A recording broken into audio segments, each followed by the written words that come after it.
number of terms. But the key step is that we're going to estimate correlators by just sampling those branches. Are you assuming the tensor network is non-negative coefficients, and that's why we can sample without contracting? No. So the key property will be that the branches are defined in the way I did on the previous two slides. And so the next slide is to show why you can do this. So the idea is that you're trying to estimate some correlator. Here this is m-1, which is one less than the number of records we are requiring to define our branches. Okay? So this is what I mean by you asked, don't local correlators, isn't this enough to figure out everything about the state? It's having some reasonable small number of them that means that you won't be able to distinguish between some states.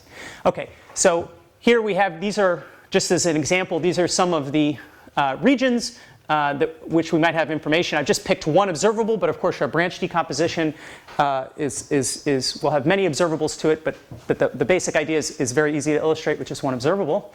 And so you imagine, again, that these are local in the sense that they are obeying this length scale L, just like the recorded observables are obeying it. And so what we do is we say, okay, we're trying to estimate this correlator in the state psi. We can expand it in terms of these branches. It's just some orthogonal decomposition, so that's trivial. They're just orthogonal.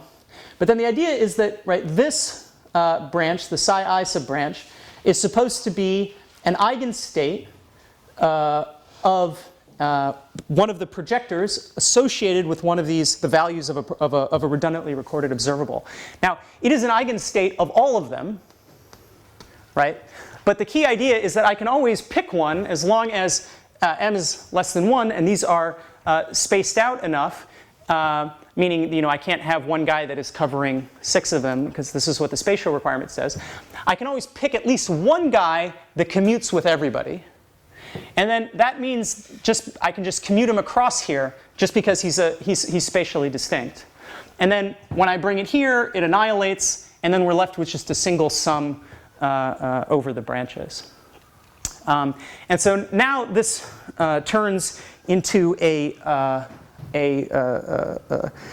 classical probability distribution. If this is not a Hermitian operator, you can break it into its Hermitian and anti-Hermitian parts and then repeat this process. So this ends up being a real valued probability distribution. And if you sample from the branches, I think I have to press the, yeah, there we go. You can take a fixed size sample where the size is determined only by the accuracy with which you want to estimate this, even if the number of branches you have is exponentially large. Is there anybody who cares about this to which that something sticks out that is surprising? Okay. So that's why I think it could be useful. So the idea is that you would be running your simulation. You start off with either no non-trivial amount of branches or a small number. As the simulation progresses, you need an efficient method for finding the information that's being produced. And we have one of these now for matrix product states. It's actually quite efficient. And it has to do with the fact that a matrix product state, when information is copied across the lattice, you can look at it by just looking at what's happening across each bond. So you're running the simulation, branches are being produced, and you're identifying them as they're being produced. And then once you get a lot of them, you can just start dropping them, right? And so you keep branches proportional to their norm, which is what lets you know that estimate is a good one. The probabilities are correctly related to the branch norms. Sorry, so the branch is defined by the value on your physical indices, but you still have to contract the virtual indices to compute its norm to do the sampling? To do the norm, yeah, you are.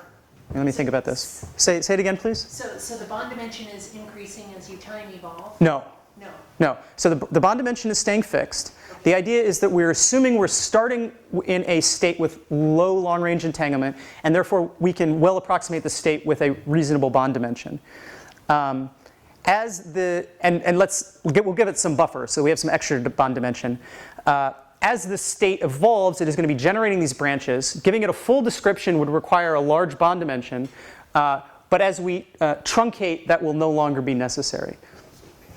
Now, the biggest risk of this, and the thing that I think is the most likely reason that this wouldn't work, is that it's definitely true that having lots of redundant records will increase your bond dimension.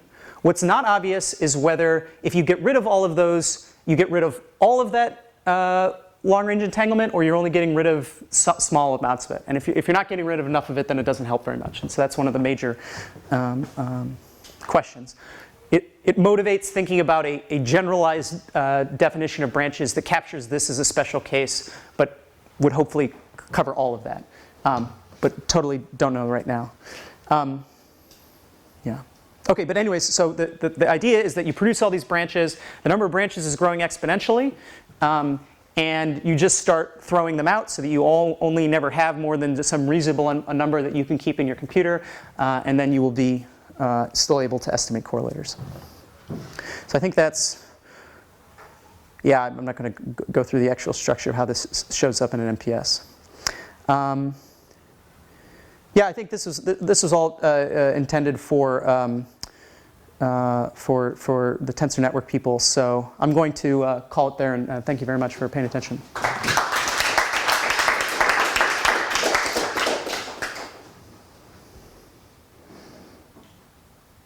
More questions? Is there any hope for doing it for not just matrix product states, but more generalized tensor networks? Yeah.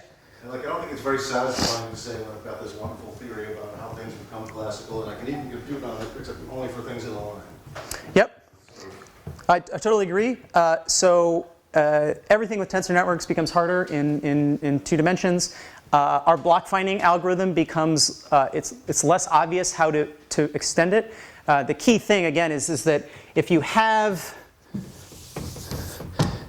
these spatially separated regions of which you have these correlations, when you consider cutting the bond there, you can read off the correlations out of the state. However, if there is 2 dimensions, then in some sense the entanglement can kind of snake around. And so how you find it efficiently is, I don't know. But the whole problem, at least the whole I would have, is that because everything's redundantly copied in like many which ways, that you could get away with like kind of just choosing one and it would still kind of work. Yes, I expect that even if you don't find all of the records, you'll find some of them, and in it'll general, doing a matrix product state or a full tensor network, it gets harder and harder. But you're imposing a lot of simplifying structure on it on purpose. That's right. Wait, sorry. It gets harder and harder to simulate in larger dimensions, or what did you? More and more. More than all in a line. Yes. Yeah. So as you add dimensions, it gets hard, and. But somehow you're trying to simulate only the things that emerge classically anyway, so you get to throw away a lot of the details, and maybe that saves it somehow, which would be nice. That's right. So that, yeah. I don't think I have any. I have a lot of other things to say, but none of them are well formed enough right now. I'm talking about a cup of coffee. So you know this time evolving block decimation, kind of the standard range? Yes. So, Yeah. So can you kind of, what's the difference? Yeah. So what I'm more familiar with, just because I'm not a tensor network guy, is this recent one by White et al. That was specifically geared toward this non-equilibrium stuff. I think it's a it's related. I don't know the block decimation. What they basically do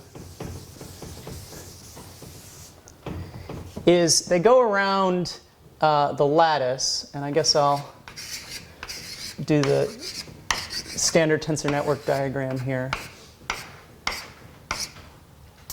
And they look for correlations that are not, I'm trying to remember how they do this. What they want to be able to say is they don't mess up any correlators that aren't at least 4 sites long or something like this.